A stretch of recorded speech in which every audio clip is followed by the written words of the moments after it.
Good morning, everyone. How are you today? Once again, Ray Anticristo. Welcome sa aking topic ngayon, fiber optic, single mode. So we're discussing about the single mode. There is a fiber optic, there's a multi-mode and single mode. So multi-mode, para may idea kayo for your understanding, multi-mode, dito lang yan sa mga malapitan lang yan. Either building lang yan, nasa building lang.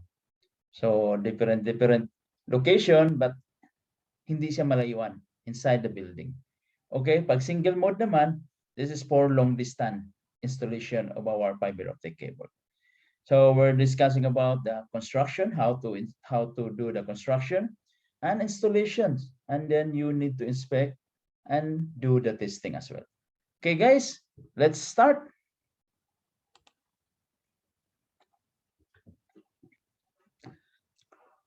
So we start with the documentation under ITP. What does that mean? ITP is inspection, test, plan. So every activities, every testing, every procedure, there's also including ITP. So basically, this is the part of this is the requirement during the FAP inspection and testing. So you need to do this documentation. Okay, what is their documentation? Method statement of fiber optic cable, that is FOC, cable laying, splicing, and termination. What else? Method statement for excavation and backfilling works. So every cable before we lay the cable, there is an excavation, of course.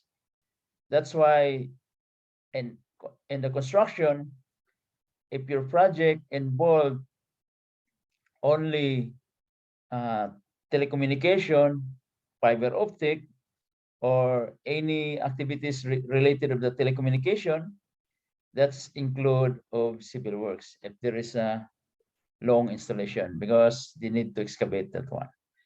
So we need that method statement, project documents. What is the project documents deliverables?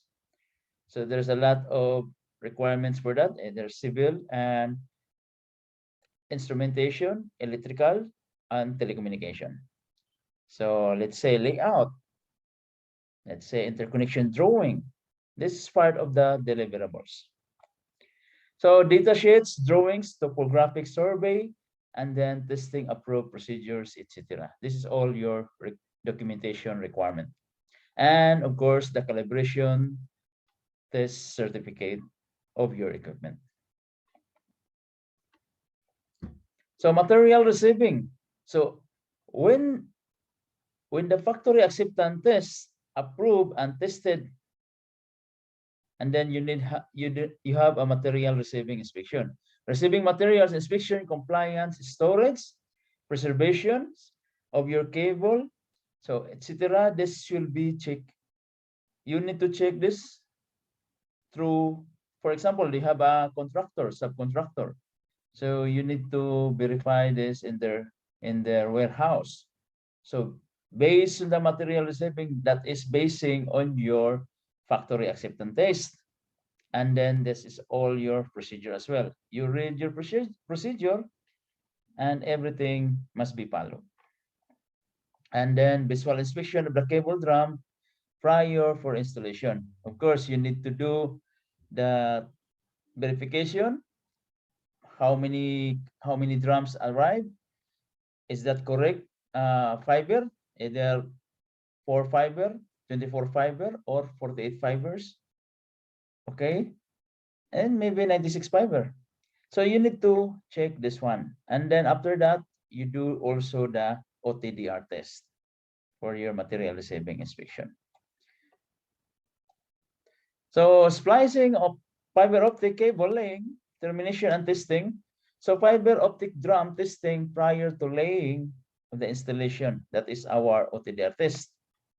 So trends depth layout, pre-padding, inspected prior before cable pulling. So before we lay the cable, as you can see there in later presentation, and also the video that I attach this presentation, you need to do the post padding first. So all the guts material, either stones or boulder stone, must be removed. So we need clear fausse padding and soft sand or dune sand. So evaluating correctness of tagging, we have that one, and route marker, fiber optic splicing inspection testing OTDR, fiber optic cable grounding termination check, final test acceptance cable, and OTDR end-to-end test wavelength. So we have two wavelength, 1310 and 1550. Okay. And power meter, you need to test also end-to-end. If you are familiar already this, so you know already what I am talking. But if you don't know what is power meter, this is the source of light from end to end. You inject the source of light, and then you can see in the other end if the light it's still there, so meaning your fiber it's good. Okay. And then the OTDR, that is a optical test. There is a limit, and then there's an attenuation losses, and then you can check that one through your calculation reference. And then there is also the references, how much the passing average. Of course, in the OTDR equipment, it will be showing pass if the splicing is correct as well. I will show you also the video in the later stage as well. What is the testing of that? So next, instrumentation, fiber optic instrumentation and other telecommunication cables, 100 mm separation. And then the other fiber optic and low voltage. This is part of your specification, guys. So every company there is a specification and standard you can follow as well. It depends on the project specification. Okay? Huwag kayong malito, iba-iba ang mga project specification ng company. Its location, its company, there's a different standard and different application. Maybe some of that the same, but you need to verify and check and read. Okay, fiber optic and high voltage level power cables at least 10 meters for road and oil pipeline crossing. So cable tagging must be there, and warning tape, and of course fiber cable splicing, direct cables, preloaded splice tray for splicing up to 96 fiber. So you can see this in your project, and you can see if you don't have any idea, you can check in your Google as well. All of the information is there as well. Okay, factor acceptance test. This is the reference EIA, TIA. That is our standard ITU. So I will attach also some of the information for that standards in the next slides. Okay. So site acceptance, site acceptance, SAT, site acceptance test. FAT, factory acceptance test. We'll say IFAT, so integrity. Okay. So this is our standards. You can check that one standard, and then there's you can see here, there is a backbone. This is different, guys. Backbone we're talking about in the building. So just only sort of the sample that you have to follow all of this standard. Say, and then this is the information related the color codes of your fiber. So our cable there is, when you fill out, tanggalin mo yung balat, so you can see the different colors, and then when you remove, for example, yellow in one pair, there is a different color as well. So its cable they have a different color. Okay. Then type of test for fiber optic cable.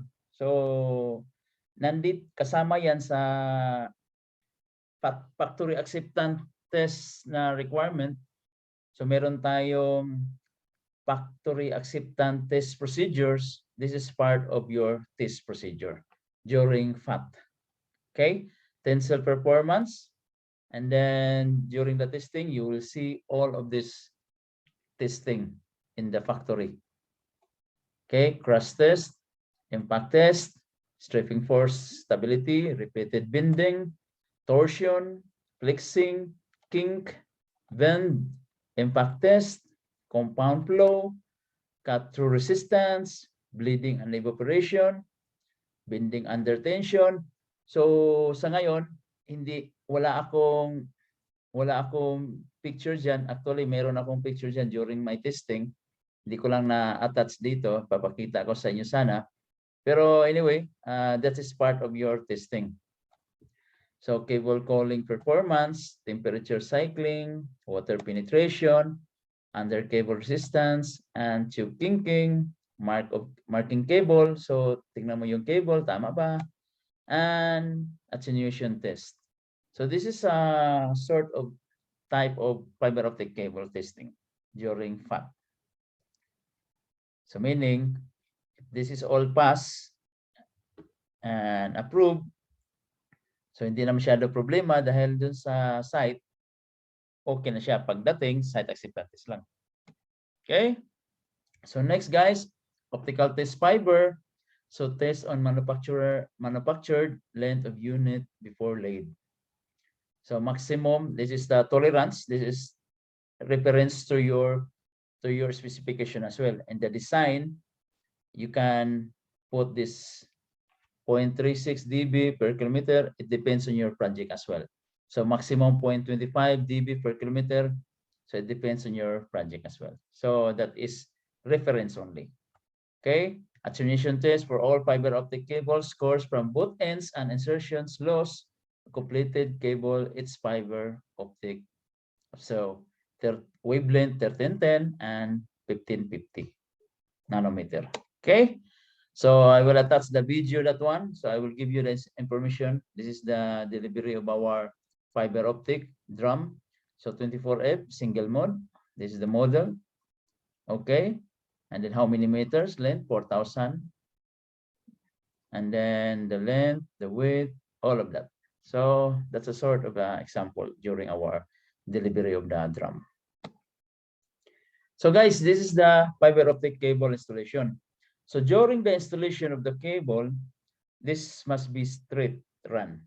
And then straight run. So you can verify your layout drawing so that everything is there. All the notes, you can read the notes of the drawing. And then if you install the two fiber optic cables here, it should be separate. Must be separated from here in the right side and also in the left side. Must be separate. So there is a gap, as what they say, that's 300 mm. So it depends on your project specification as well. And then after that, post padding. This is the post padding. And then backfilling. Provide again soft sand, and then provide the tiles. So tiles, it depends also the color coding of the tiles. We have a color coding of the tiles. We have color coding of the warning tape, and also we have a road marker. So road marker installation also, and then we have also splicing joint, because for example 4,000 meters. So up to range of the 4,000 meters, another cable to be installed. So you need to have a splicing joint in this area. Okay. So we have a box there, and then to do the splicing. And then during the splicing, I'm not attaching here the video. During the splicing, you have a good air condition, what you can say, fiber optic splicing car, or either we have a car for that, or kung wala kang sasakyan, wala kang special na ganyan, kasi yung company mo hindi masyadong special dun sa fiber optic works, pwede aircon na sasakyan, or either ang ginawa namin lately din sa bus. So pasok mo lang yung fiber optic na kable, doon ka na mag-splice. So you do the splicing inside of the car, inside of the bus, as long as there is no wind coming in. So you need to cover it. So very crucial during your splicing. Okay? So everything must be clear. Hindi tayo basta-basta mag-splice, lalo na pag mahangin, malikabok, mainit ang area. So kailangan malinaw. At the same time, when you do the cable pulling, kailangan nating cable roller. So para smooth ang takbo. At hindi pwedeng makink. In the other project that I have, inis na inis ako kasi yung mga contractor, talaga nung in-expect ko siya, alam mo yung kable talaga nakakink. Kung ito yung kable, ito yung kable, no? Ganyan ang kable, dapat straight siya eh. So meron mga ganyan, nakaganyan. Ganyan. Tapos ganyan. Siyempre, mainis ka dahil hindi pwedeng i-bend mo yan. Hindi mo pwedeng ikikink yan dahil very sensitive yung fiber optic. Even though na testing yan, pero hindi ganon ang procedure natin. So you need to properly handle the cable. Even when you put the drum, so ito yung drum mo, let's say ito yung drum, for example, ito yung drum, ang pag-ikot ng drum, kasi nandyan yung kable, pag inikot mo yung drum, hindi mo rin hihilain ng malakas. Kasi pag hinila mo itong kable na to, dapat merong support yung tao doon sa drum. Kumbaga, iikutin din niya, supported siya. Para kasi paghila, yung strength niya, hindi ito mababanat. Hindi. So, kailangan intindihin natin kapag meron tayong project sa fiber optic. Kasi halos yung iba, yung alam electrical, saka instrumentation, akala nila parehas lang yung kable dun sa instrumentation saka electrical. So there's a different method related instrument and electrical and fiber optic cable. So we need specialty. So kailangan natin alamin natin lahat ng procedure. So hindi tayo basta-basta. If you are a technician, if you are an engineer, if you are checking, if you are an inspector, so you need to check properly. At if you are the technician, so be careful as always, because if simple mistake, let's say ganyan, may mali pala nung nakaraan.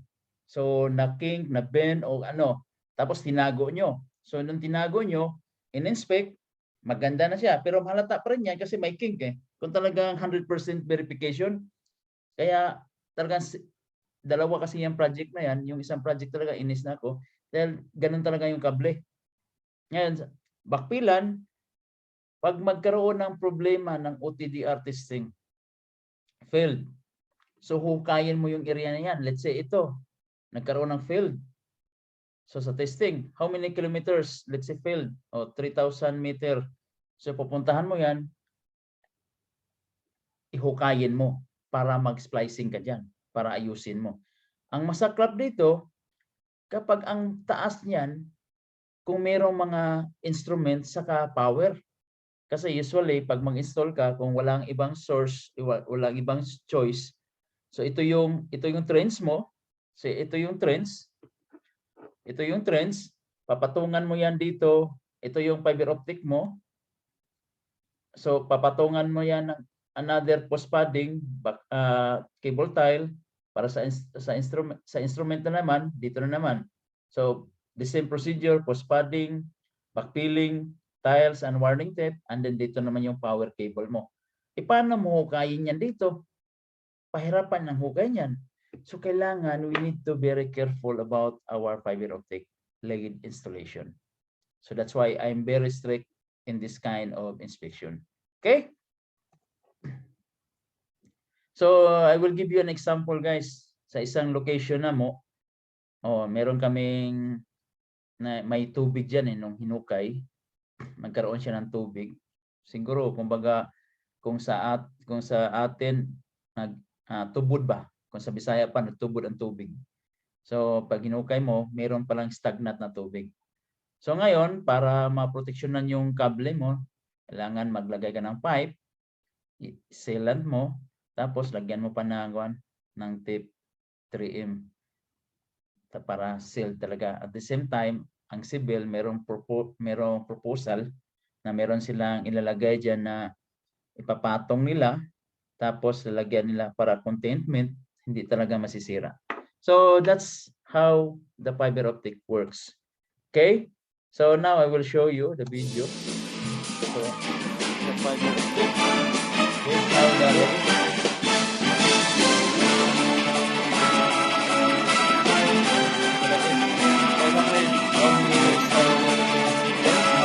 kilometers.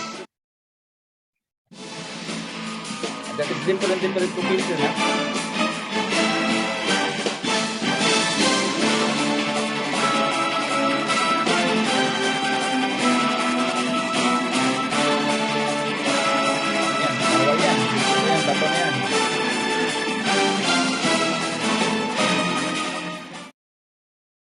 So, yan ang mga example natin dun sa cable laydown, cable laying.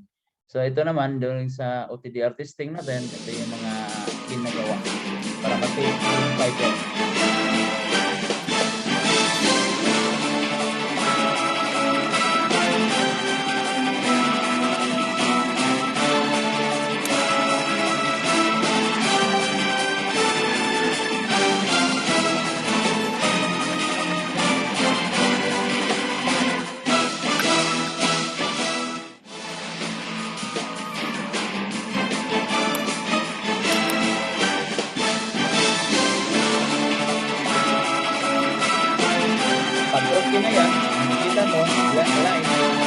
Good splicing.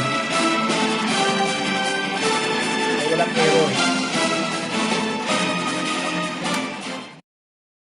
So walang error, kaya kailangan bantayan mo rin yan.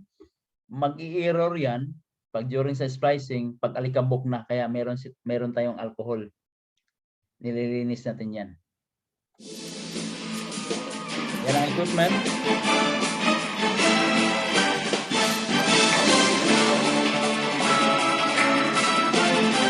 Splicing connector. Splicing yan.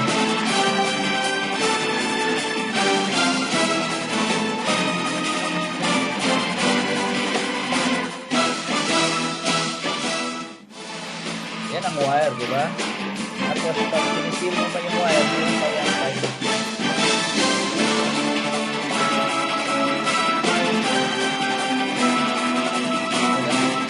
Fiber.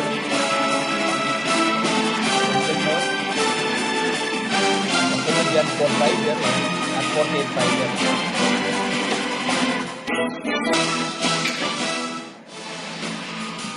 So how to produce it?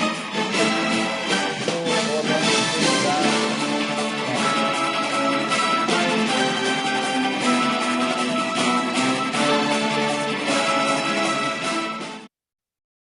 So that's the whole process, guys. From the documentation, then installation, construction, and inspection and testing. So this is how the fiber optic works. And then very crucial. Hindi tayo basta-basta, at lahat ng mga equipment natin, all of the equipments must be calibrated. Okay? Hindi tayo magpa-approve, hindi tutuloy ang testing natin kapag hindi calibrated. Okay? So don't forget sa pag-like and subscribe. Kung baguhan kayo dito, please like and subscribe sa aking YouTube channel. So have a nice day, guys. Bye-bye.